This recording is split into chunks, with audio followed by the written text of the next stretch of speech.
Hello, I'm Dr. Seth Daly, and this is a Calculation Success Module skills video. And today we're going to be talking about reducing and enlarging formulas. If you want to follow along in the textbook we use, it's chapter 16 of Stocklison Ansell's Pharmaceutical Calculations. Now, the reducing and enlarging formula chapter, I call the baking chapter. Okay? So, when we're reducing and enlarging formulas, we use a factor. Okay, now that factor equation might look scary, but think about baking. Our factor equals wanted over given.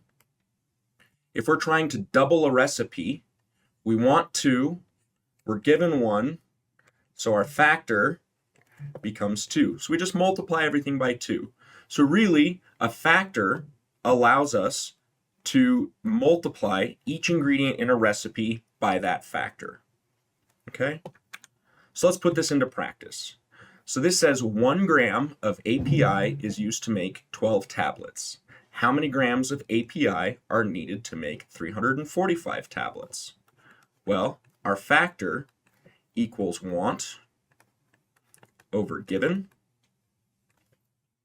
We want 345 tabs.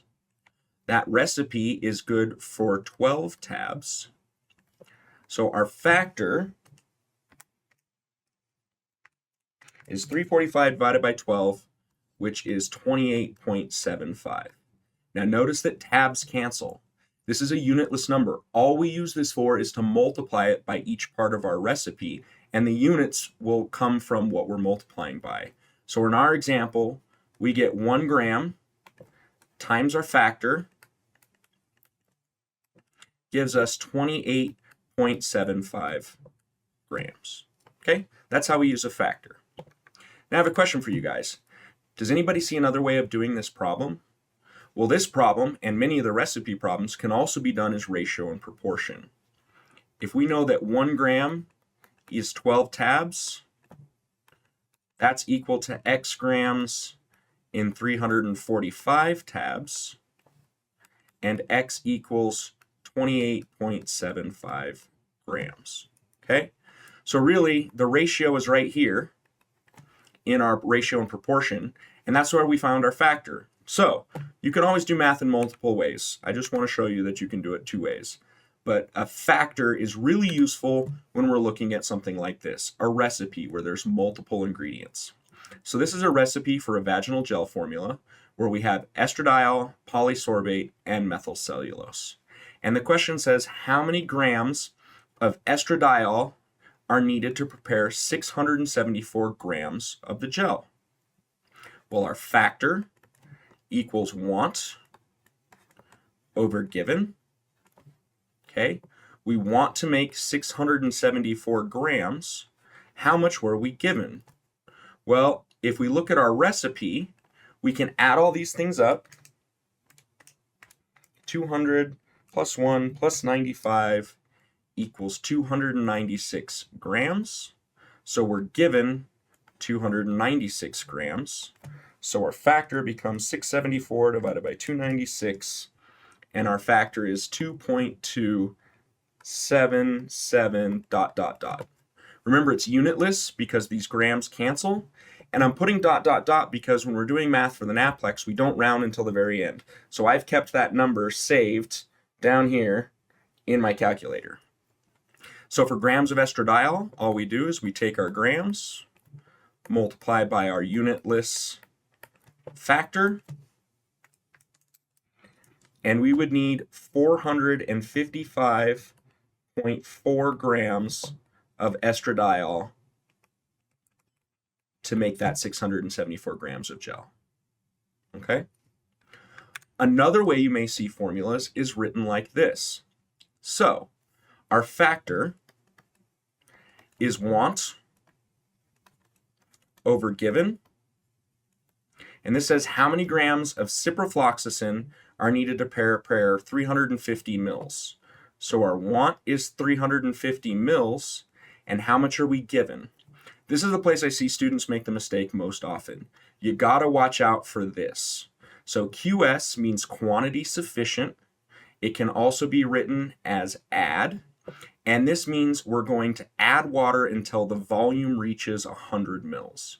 So we would weigh out each of these ingredients, and then we would add water to a beaker or a graduated cylinder until it reached 100 mils. And so that's telling us that this recipe is good for 100 mils. Okay, so our factor is 3.5. So ciprofloxacin, 0.3 grams times 3.5 equals 1.05 grams of Cipro. And if we were making the rest of the solution, we would just multiply each of these by 3.5. And then our water, we would also multiply by 3.5. And that's how we would make our solution. Okay, so that's one way of reducing and enlarging, is using factors. The other way is when you're given a recipe in parts. Now, this is most often used in compounding, and parts can only be used when all the ingredients are in mass or all the ingredients are in volume. You can't use parts when there's a mixture of mass and volume. So what we do is we sum the parts first, and then we use the fraction for each component to find out how much we need. Okay, so here's a parts recipe for chocolate chip cookies, and I want to make a 1.5 kilogram batch. Okay, so we have flour, sugar, chocolate chips, and butter. And first thing we're going to do is sum the parts. So 5, 6, 7, 8, 8 parts.